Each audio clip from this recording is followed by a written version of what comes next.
Virginia originally. Anybody here from West Virginia? How's Dad? Yeah, you know.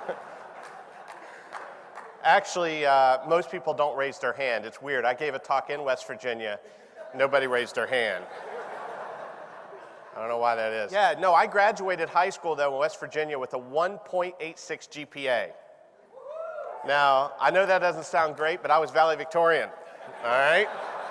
Until our next-door neighbor won the Powerball. It was about $30 million at the time, and I thought, wow, is this going to change them?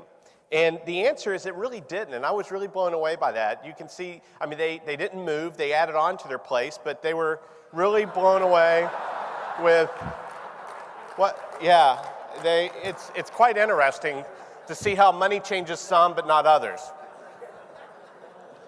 They invested in real estate, got into condominiums, you know, and things like that, which I thought was quite interesting. Yeah. When people ask me why I like doing what I do in terms of speaking, I say that I love sharing ideas and philosophies with other people. I love the teaching aspect. I love connecting. I love sharing stories that will help people relate and really give people hope that say, I am not doing things wrong, but I know that I can implement this one thing or these two things and really change the way that I do business. And I want you to think about the lessons that you learned. I know I learned a lot of lessons over the past year. You know, when people were whining and complaining, I looked at it as an opportunity to learn things. Number one thing I learned is become a leader in your life. Let me tell you the one-word definition of leadership. It's quite simple. Influence. The ability to influence other people. It's a powerful statement. Dr. Paul Hersey, who created situational leadership almost 40 years ago, created that definition because we confused the word leader with manager. And a manager is a title. And a leader is somebody that does something. You could be the front desk person at a hotel and be a leader if you can influence other people. Every aspect of this stuff that I've told you wasn't luck, but it wasn't handed to me either. They were hidden opportunities. Going to networking events, when you're a chicken cutter, you have to create opportunities. But you know what? If it looks like it, smells like it, it's probably not, but who knows who this guy is, and he might know somebody who knows somebody. I look at every person I meet as an opportunity, not to use them, but to be a connector. Change your whole mindset. Stop selling, try to connect.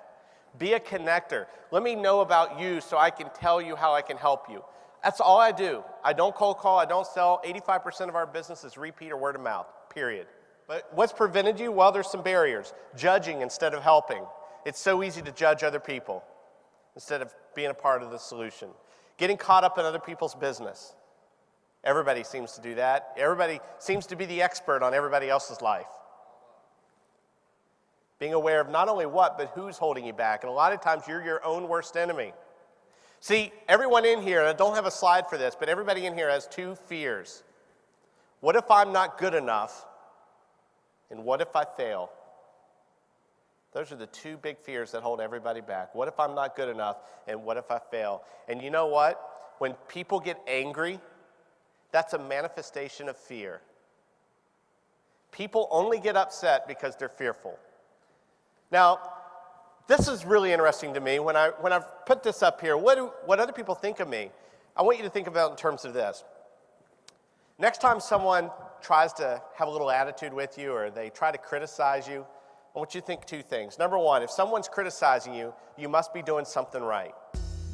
From time to time, I'll get an email from someone that says that not only did you change this particular behavior in terms of how I do my job, but it made this impact with my family, my spouse, my significant other.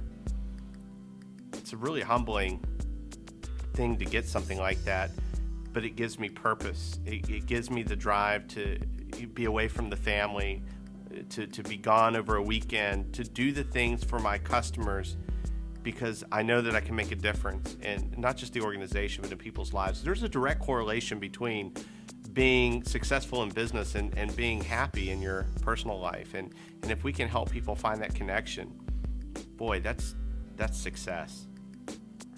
You see, most people have the fear of success, not the fear of failure, fear of success.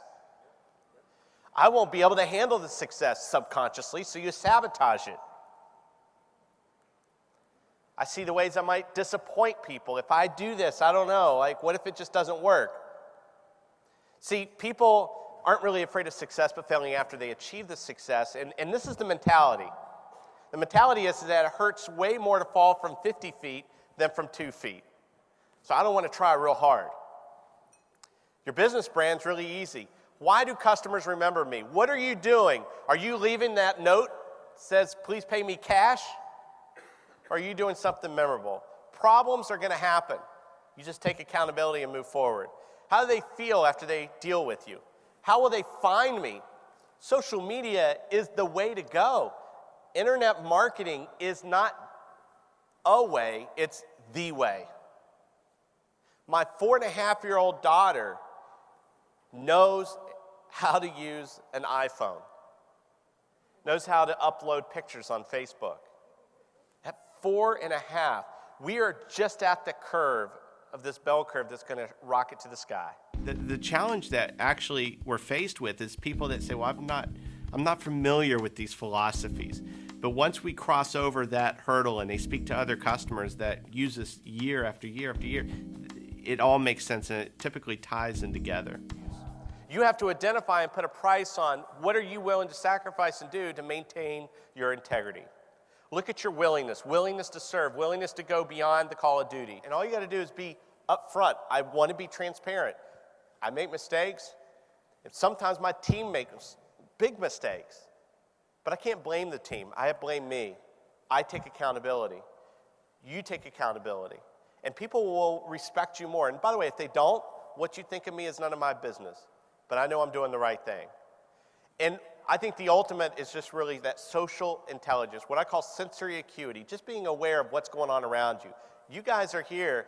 Let me tell you why you're the top 1%, top 1%, top 1%, because most people don't care. They'd rather sit behind a desk and go to a job that they hate and want to complain for 30 years. For me, I want to make it as easy as possible. My job is to make that event planner or that leader a hero.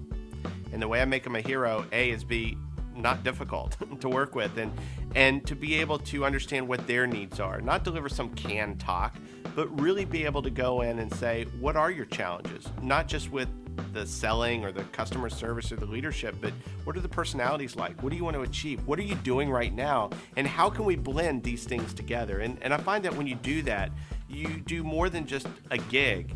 You create a relationship. And by giving value to these customers, not only do they want to use you again, but you're making an impactful change in their business. When we said earlier about strategy versus luck, strategies are the keys. But part of strategies is having objectives, and part of objectives are making them clear, making them real, and making them concise. See, that's why New Year's resolutions don't work. I'm going to stop smoking. How'd that work out? Here's some communication tips. Body language, we talked about that. That's the most important thing. How do you present yourself? How confident are you? Can you tell if somebody walks in a room and they're not that confident? You know, how do you carry yourself? And I know this is basic. This stuff here, you should know, and you do know, but yet we fall into that comfort, and comfort destroys progress. You get so comfortable doing something a particular way, it's hard to change. Passion, do you have the passion it takes to succeed? Would you agree that passion outweighs knowledge? I would think so. Now, there are rules to that. I wouldn't want to go in for heart surgery and he goes, hey, I am confident we could do a good job for you and we're going to make this heart awesome. I'm like, really? How many have you done? Well, none yet. But I'm passionate. You know, like that's different.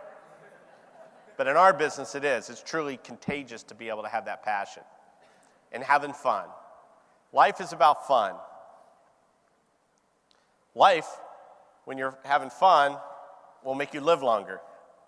Resentment will kill you.